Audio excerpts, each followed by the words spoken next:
তাৰমানে আজি ভাবিলোঁ কি ঘৰৰ কামগিলাই কৰি লওঁ। তাৰমানে সদায় বাহিৰৰ কাম, সদায় নিজৰ কাম। যিহেতু নলবাৰীৰ সমষ্টিৰ প্ৰাক্তন বিধায়ক অশোক শৰ্মা এতিয়া ফোনযোগে মোৰ লগত কথা পাতি কৈছিল যে মই যিটো অধ্যক্ষ পদ আছিল সেই অধ্যক্ষ পদটো বাদ দিয়াৰ কাৰণে 2 বজাত গুৱাহাটী যাম, যাই বিজেপি কাৰ্যালয়ত মই ৰিজাইনটো দিম, দি তাতে যাওঁ। সেইকাৰণে কামখিনি কৰাৰ কৰি নিজে ভাতটো মানে খোৱা যিটো মজা, এই মজাটো আপোনালোকক লগাই দিব। কিন্তু মই নিজে ভাতটো বনাই লওঁ। আজি বেছি বিশেষ দেখুৱাব লগা একো খানা আমাৰ আইটেম নাই, নহ'লেও মানে চিম্পুল খানা হ'ব।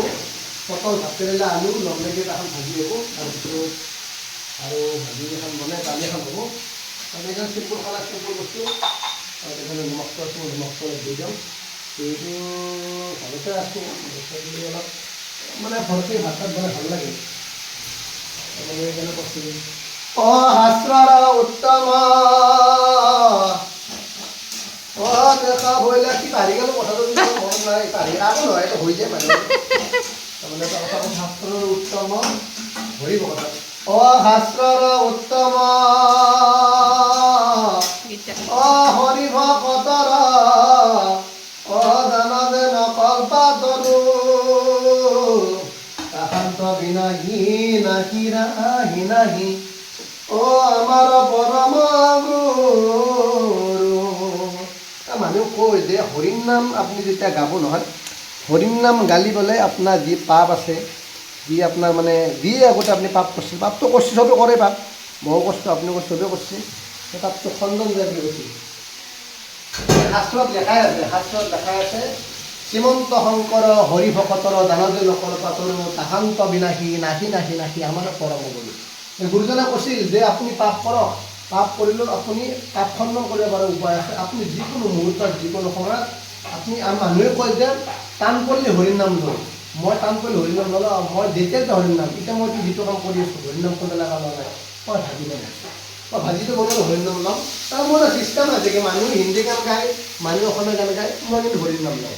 মোৰ নিয়ম কি মই এইবিলাক কৰি খুব ভাল পাওঁ, এইবিলাক যিটো মনোৰঞ্জন, এই যিটো মনোৰঞ্জন আছে ন, এই মনোৰঞ্জন কৰি খুব ভাল পাওঁ মই। সেইকাৰণে যেতিয়া যেতিয়া ভগৱানৰ নাম লৈ ভাল পাওঁ, ভগৱানক কোৱা নাই, ভগৱানে কোৱা নাই যে তুমি হৰিৰ নাম যেতিয়া ল'ব নহয়, এটা সময় আছে, এটা নিৰ্ধাৰিত সময় আছে।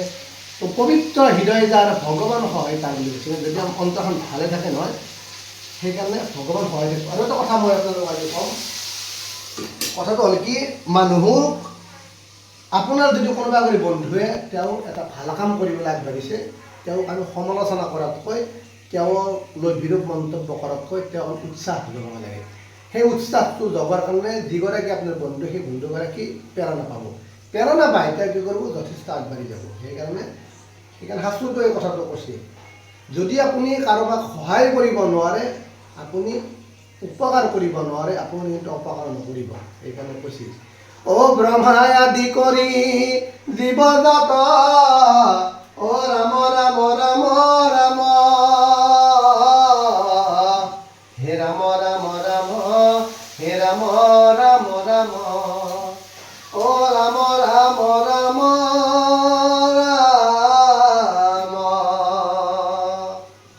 তাৰমানে মই এই যিবিলাক মানে ধৰক হৰি মানে ভাগৱতৰ এইবিলাক শ্লোক, যিবিলাক ধৰক এইবিলাক হৰিৰ নাম লোৱাৰ যিটো শ্লোকটো মই কিছুমান মই মানে পুথি পঢ়া, মই একচুৱেলি কি ভাল পাওঁ, তাৰমানে পুথি পঢ়া, এই ধৰক নাগাৰ নাম, সেইবিলাক শুনি তাৰমানে এটা মনোৰঞ্জন হৈ, মাইণ্ড ছেটিছফাই হয়। আপুনি যেতিয়া ৰাতি শোৱাৰ সময়ত গোটেই ফোনটো কাষত লগাই কি কৰে, হিন্দী গান শুনে, ইংলিছ গান শুনে।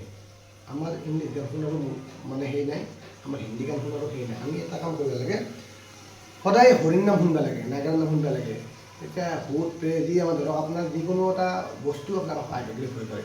সেইকাৰণে শ্ৰীকৃষ্ণই কৈছিল যে শ্ৰীকৃষ্ণং বাসুদেৱং দৈৱকী নন্দনং নন্দ গোপৰে গোবিন্দে নমো নমঃ নামো পংকজ নাভ হৈ নামংকজ মালিনী নামো পংকজ নেত্ৰে বাসুদেৱং ঘৃতং কৃষ্ণং জগতগুৰু হৰি মাধৱ ৰাম ৰাম।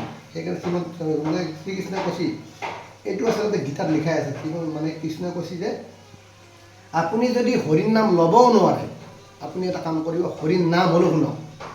হৰিৰ নাম যেতিয়া শুনিব নহয়, আপোনাৰ এই যিটো হৰিৰ নাম শুনিলা, আপোনাৰ যিটো পাপ আছিলে, সেই পাপটো এনেকৈ খণ্ডন যায়। সেইকাৰণে আমিও এটা কাম কৰোঁ, আমি পাপ কৰিছোঁ বহুত বহুত, মানে পাপটো কেনেকুৱা, পিঁপৰা এটা মাৰিলেও পাপ, মানুহৰ বেয়া চিন্তা চৰ্চা কৰিলেও পাপ, মানুহৰ বেয়া সমালোচনা কৰিলেও পাপ, পাপটো আপোনাৰ আছেই। যেনেকৈ পাপ কৰিব পাৰিব আপুনি ঠিক তেনে সন্মান কৰিব পৰা উপায় আছে, যথেষ্ট উপায় আছে।